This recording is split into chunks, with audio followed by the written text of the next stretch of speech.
Bonjour à tous et bienvenue sur ma chaîne YouTube Paroles vivantes et d'espoir. Aujourd'hui, nous allons plonger sur Moïse le justicier, Exode 2, 11, 22. Si c'est votre première fois ici, n'oubliez pas de vous abonner et de cliquer sur la cloche pour ne rien manquer de nos prochaines vidéos. Et si vous êtes déjà abonné, merci de votre fidélité. Sans plus attendre, passons directement au sujet du jour. Moïse le justicier. Exode 2, 11, 22. Introduction. Mon expérience de rupture en tant qu'actionnaire et partenaire, sentiment d'avoir gaspillé 10 ans de ma vie. Nous pouvons nous demander parfois pourquoi notre vie semble prendre un long détour. Si c'est le plan de Dieu qui s'accomplit dans ma vie, pourquoi on dirait plutôt que je paie pour mes erreurs? Pourquoi suis-je même tant victime d'injustice? Est-ce que Dieu est vraiment au contrôle? Dans notre étude d'Exode, nous avons vu, pendant plusieurs centaines d'années, le peuple d'Israël s'est agrandi en Égypte. Le Pharaon, ayant peur d'eux, en a fait des esclaves. Mais plus il les accablait, plus ils devenaient puissants. Alors il a fait tuer tous les nouveau-nés mâles. Mais un bébé a été sauvé. Moïse, il a été protégé, alors qu'il était dans un panier sur l'eau. Il a été trouvé et recueilli par la princesse. Il a été nourri et élevé par sa mère. Puis rendu à la princesse, celui qui normalement aurait dû mourir à cause du Pharaon, a été sauvé par Dieu en utilisant la maison du Pharaon lui-même. Lisons Exode 2, 11, 15. Voulant faire le bien, on peut aussi faire le mal. 11, 12. Nous voyons ici qu'en voulant faire le bien, on peut aussi faire du mal. Verset 11, devenu grand, selon Acte 7, 23, il a 40 ans. Il a été éduqué à la cour du Pharaon en tant que prince. Instruction, ce qui explique comment il pourra plus tard écrire le Pentateuque. Entraînement à la guerre, à se battre en tant que soldat selon la tradition juive. Il aurait été un chef d'armée en Égypte et serait sorti plusieurs fois à la guerre, mais ces faits ne sont pas vérifiables. Avantage de vivre à la cour. Pas besoin, comme les Hébreux, de travailler péniblement pour survivre. Mais Moïse n'a pas oublié qu'il est hébreu, et il va les voir. Il prend conscience de leur malheur, il constate l'injustice qu'ils subissent, il est touché. Voyant un Égyptien frapper un de ses frères, il ne peut s'empêcher d'intervenir, tel un justicier qui défend l'innocent et l'opprimé. Il y a peut-être en vous un justicier qui veut protéger les victimes, défendre ceux qui souffrent à cause de la méchanceté ou de l'injustice. C'est une bonne chose, car le mal ne devrait pas nous laisser insensibles normalement, étant fait à l'image de Dieu. Nous devrions même être en colère quand nous sommes témoins du mal. Est-ce normal d'être plus touché quand la victime est un proche, un membre de la famille, un compatriote, un frère chrétien? Oui, c'est encore une fois, nous sommes faits à l'image de Dieu, comme Dieu est touché par n'importe quel mal commis dans le monde. Il est particulièrement touché quand il s'agit de son peuple, de ses enfants. C'est aussi normal d'être en colère quand on nous fait du mal, à notre personne. Le problème, c'est que nous avons tendance à réagir d'une manière exagérée quand il s'agit de nous, comme si nous étions plus importants que les autres. Par orgueil, Moïse, en intervenant, montre qu'il a déjà fait son choix. Il sera du côté d'Israël. On ne sait pas comment, mais Moïse sait que Dieu veut libérer son peuple. Et il sent que là, c'est le moment pour lui de prendre cela en charge. Ses parents lui ont peut-être enseigné l'annonce que Dieu a faite à Abraham, son ancêtre, selon Genèse 15, 13, 14. L'Éternel dit à Abraham, « Sache que tes descendants seront des immigrants dans un pays qui ne sera pas le leur. Ils y seront esclaves, et on les maltraitera pendant 400 ans. Mais je jugerai la nation dont ils auront été les esclaves, et ils sortiront ensuite avec de grands biens. Par la foi, ils préfèrent renoncer aux richesses, au pouvoir et à la gloire de l'Égypte pour se joindre aux esclaves méprisés. » Hébreux 11, 24-25.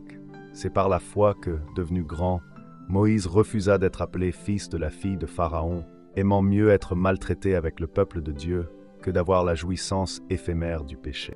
Il estimait en effet que l'opprobre du Christ était une plus grande richesse que les trésors de l'Égypte, car il regardait plus loin vers la récompense. Moïse a raison d'intervenir, mais malheureusement il va trop loin et il tue l'Égyptien. Voulant faire le bien, il fait aussi le mal. Jésus, lorsqu'il a chassé les vendeurs du temple, Il était en colère et il a fait un acte de justice, mais il n'a pas péché. Il doit ensuite tenter de couvrir sa faute et il cache le corps dans le sable. Vouloir échapper aux conséquences est normal, mais ce n'est pas toujours possible et ce n'est pas toujours le mieux pour nous. 2. On subit les conséquences du mal que l'on fait. Moïse subit donc les conséquences de sa faute. Le lendemain, il sort à nouveau voir le peuple et il est témoin d'une autre injustice, mais entre deux Hébreux. Il intervient plus doucement cette fois. Mais évidemment, celui qui est en tort n'accepte pas son intervention et lui dit en quelque sorte « Pour qui tu te prends ?» Et le mal qu'il a fait à l'Égyptien lui est remis sur le nez. La première conséquence de sa faute, c'est qu'il est mal compris par son propre peuple. Il ne voit pas que Moïse veut les servir, les délivrer. Acte 7, 25. Il pensait que ses frères comprendraient que Dieu leur accordait le salut par sa main, mais eux ne comprirent pas. La deuxième conséquence, c'est que sa vie est en péril. Il voit que sa faute n'est pas restée cachée, et il a peur. Il risquait sa vie pour avoir osé tuer un Égyptien alors qu'il était hébreu. La réaction du Pharaon lorsqu'il apprend le meurtre est compréhensible, même si elle est démesurée. Cet acte ne peut pas être toléré pour enlever tout risque de révolte chez les Hébreux. Aux yeux du Pharaon, Moïse a trahi sa maison, il a fait son choix et il n'a pas tort. La troisième conséquence est grave pour Moïse. Il doit tout quitter, fuir sa maison, s'expatrier. Non seulement il quitte l'Égypte, mais il se sépare définitivement du peuple d'Israël.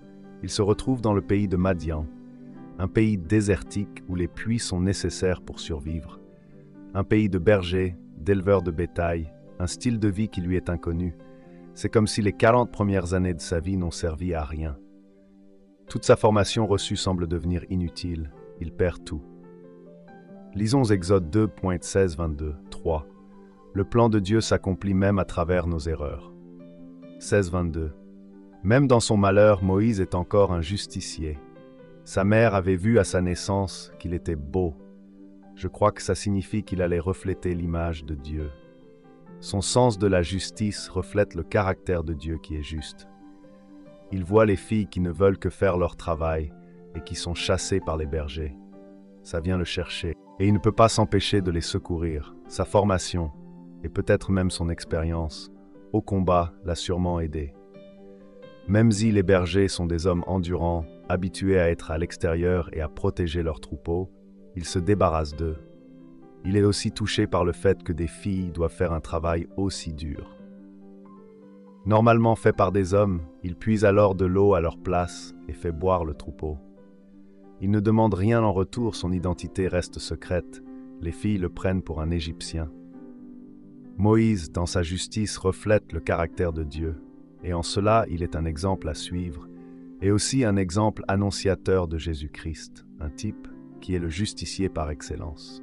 Jésus a fait du bien autour de lui, par amour, au nom de la justice, à cause de sa justice. Il s'est attiré la haine des méchants qui ont tenté à plusieurs reprises de le tuer, pour finalement réussir en le crucifiant. En fait, il pensait réussir, mais nous apprenons que Jésus avait donné volontairement sa vie pour nous sauver. S'il est mort pour nous, ce n'est pas parce que nous étions les victimes innocentes, mais plutôt parce que nous étions ceux qui commettaient des injustices et qui devaient être punis. Jésus est mort pour la justice, mais aussi par amour à notre place. Dans son malheur, Dieu est avec lui. Dieu utilise la bonté de Moïse pour qu'il obtienne la faveur du père de ses filles et qu'il soit accueilli chez lui. Il s'appelle Réuel, ce qui signifie ami de Dieu. Il sera par la suite appelé Jéthro. Ce n'est pas un hasard s'il se retrouve chez cet homme, car nous apprenons au verset 16 qu'il est le sacrificateur de Madian. Nous comprenons qu'il est sacrificateur pour Dieu. On le verra plus tard offrir des holocaustes et des sacrifices à l'Éternel. Quand il verra la délivrance d'Israël, il reconnaîtra que c'était l'œuvre de Dieu. Dieu donne à Moïse un refuge, mais aussi une famille. Moïse épouse Séphora, fille de Réuel. Il a un fils qu'il appelle Gershom, ce qui signifie « étranger » en ce lieu. Moïse est arrivé en Madian en tant qu'étranger, seul et sans bien. Mais finalement, il y reste 40 ans, nous l'apprenons plus tard. Non seulement il survit, mais il ne manque de rien. Dieu est avec lui. Pourquoi Dieu a-t-il permis que Moïse soit en fuite pendant 40? C'était la conséquence de son erreur, de sa violence. C'était aussi la conséquence de la violence de son ancêtre Lévi, fils de Jacob, qui avait agi avec une extrême violence en tuant tous les hommes de la ville de Sichem, pour venger sa sœur Dina, qui avait été déshonorée par leur prince à la fin de la vie de Jacob. Alors qu'il bénissait chacun de ses 12 fils, il dit de Lévi que sa colère est maudite, car elle est violente. Que son emportement est maudit, car il est cruel, qu'il sera séparé dans Jacob, qu'il sera disséminé dans Israël. Moïse, descendant de Lévi, a passé ses premiers 40 ans à part de son peuple. Il passe maintenant un autre 40 ans séparé de son peuple à cause de sa violence, poussé par sa justice mais exagérée, parce que ce n'était pas le temps encore de délivrer Israël. Si Moïse avait délivré Israël, alors qu'il sortait de la maison de Pharaon, on aurait probablement conclu que c'était par sa puissance qu'il avait réussi, et non par la puissance de Dieu. Moïse devait d'abord être humilié. On le verra 40 ans plus tard en train de garder le troupeau de son beau-père. Il n'a même pas son propre troupeau. Il fait le travail d'un serviteur. Nombre 12:3. Or, Moïse était un homme très humble, plus qu'aucun être humain sur la face de la terre. C'était aussi pour le protéger du Pharaon qui n'allait jamais lui pardonner. Moïse le reconnaîtra plus tard, car nous apprenons au chapitre 18 qu'il a eu un deuxième fils qu'il a appelé Eliezer, parce que, dit-il, « Le Dieu de mon père est venu à mon secours et m'a délivré de l'épée du Pharaon. » V4. Eliezer signifie d'ailleurs « Mon Dieu est un secours », parce que Dieu voulait le former en Madian. C'était exactement le style de vie dont Moïse avait besoin pour pouvoir plus tard conduire le peuple d'Israël dans le désert. Conclusion. Comme Moïse, il arrive que nous commettions des erreurs et que nous en subissions les conséquences. Mais aussi comme Moïse, il arrive que nous subissions des conséquences pour avoir voulu faire le bien au nom de la justice. Pourquoi Dieu permet-il des détours dans nos vies, suite à nos erreurs ou à la persécution? Soyons sûrs d'abord que Dieu n'est pas insensible à l'injustice dans le monde. Romains 1:18. La colère de Dieu se révèle du ciel contre toute impiété et toute injustice des hommes qui retiennent injustement la vérité captive.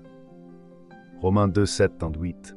Dieu réserve la vie éternelle à ceux qui, par la persévérance à bien faire, cherchent la gloire, l'honneur et l'incorruptibilité, mais la colère et la fureur à ceux qui, par esprit de dispute, désobéissent à la vérité et obéissent à l'injustice.